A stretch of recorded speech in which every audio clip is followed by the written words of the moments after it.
Good morning, YouTubers. Okay, yesterday I finished the wiring on the roof, got my solar panels hooked up, and I figured out a way to split the system so that I've only got about half my load, because my battery bank I burned up last time.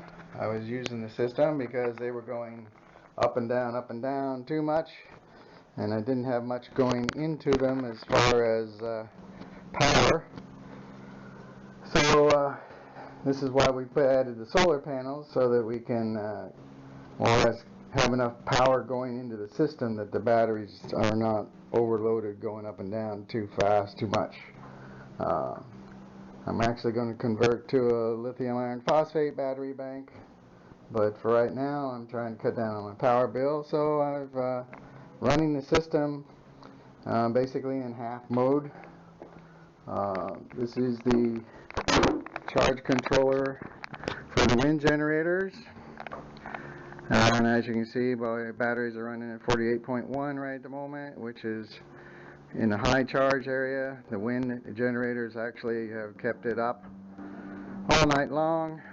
There's so much wind, so the actual solar panels have not even kicked in yet, because when the system was started, the batteries were basically overcharged because they hadn't been used, and the wind generators were feeding them. And the blue thing on the side is a diverter coil, so that if the wind generators get too much voltage into the batteries, it heats that coil instead of burning up my batteries. But there's that system. And then next door, right here,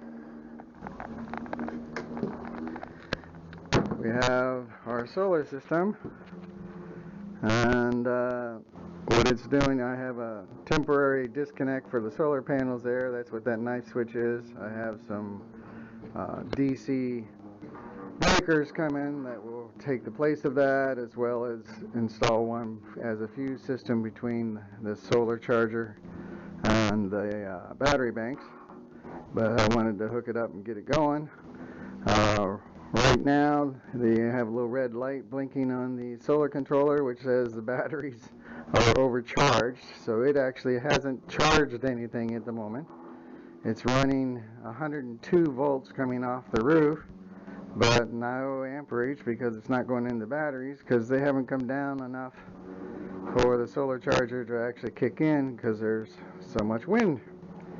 So we're just kind of waiting for things to happen. It's really windy today, and I do have somebody coming that's going to be staying here that will probably run the air conditioner, so that will drag it down, and hopefully the solar panel will start kicking in some of their share of the load. But just to let you know, the system has been running for over 24 hours, and everything seems to be fine. I haven't used any of the solar power yet, according to the charge controller, but it's because I have so much wind coming in over here that it hasn't gotten to the point that it actually needs it. So I guess that's a good position to be in, although I wish my battery bank, which is down here, was a lot bigger. Like I said, these are flooded lead acid batteries that I started with because I couldn't afford anything else.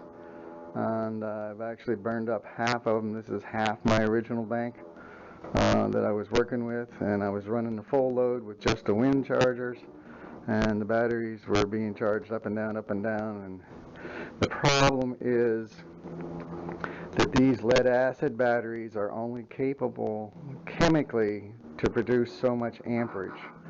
And if I was to put the full system on this battery bank, the amperage that the inverter would draw, which comes out of that bus bar here, along with its safety fuse, is so much that the batteries actually can't keep up. And the voltage drops, and then it goes into a charge cycle, but then it doesn't stay in the charge cycle very long, because the batteries, when they're not being used, the voltage and amperage can come back up real quick, and so it's just kind of a back and forth type of thing, and it's just not good for the batteries or my inverter. But with the load being as low as it is, because this is only running 3 buildings instead of 6. The draw on the batteries is enough that they can keep up with it, but as you can see, my wind generators are putting in enough. I've got plenty of coming in from solar panels, so the batteries are just there to stabilize the system at the moment, and hopefully everything will kick in and be just fine. If the wind dies down, I'll get some solar power going in. Right now the solar power is not going anywhere because the wind is doing all that I need. So there you have it. That's been the Windy Day project. We're going to expand this system to get totally off grid, but for right now this is as far as I can go, but at least hopefully it'll cut my power bill down, maybe in half, maybe a little less than half, but anyway, it is a good feeling to be generating your own power. It's not exactly free to do, but you know, it's not costing me any more because I've already bought the system and it's all installed, so it's just a matter of basically saving enough money that it pays itself back, which, as we all know, in the Provo area, that don't take very long because it's a fairly high rate here for power. So anyway, that's where we're at today, so take care. Hello YouTubers. Okay, well, with all the optimism I showed in the last video, it's been a little bit of a disappointment.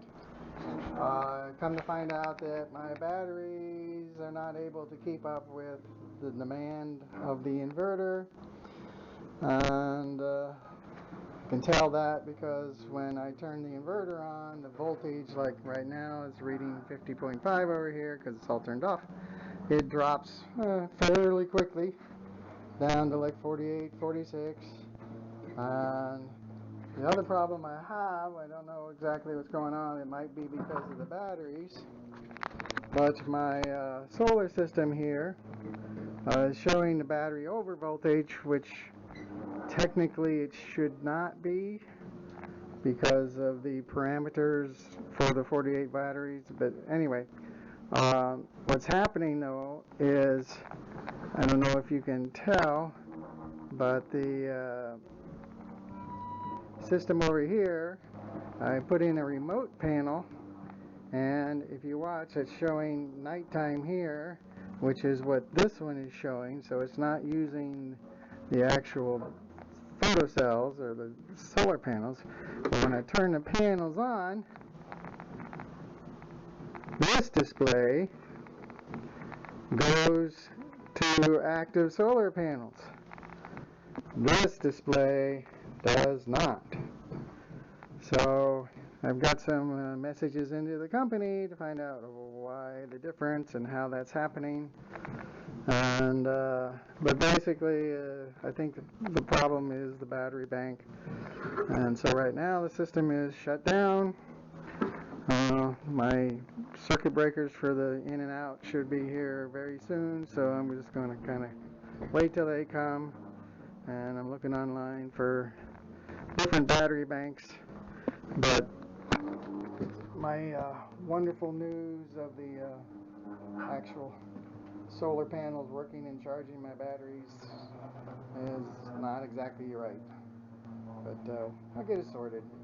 It's just one of those things, one little step at a time.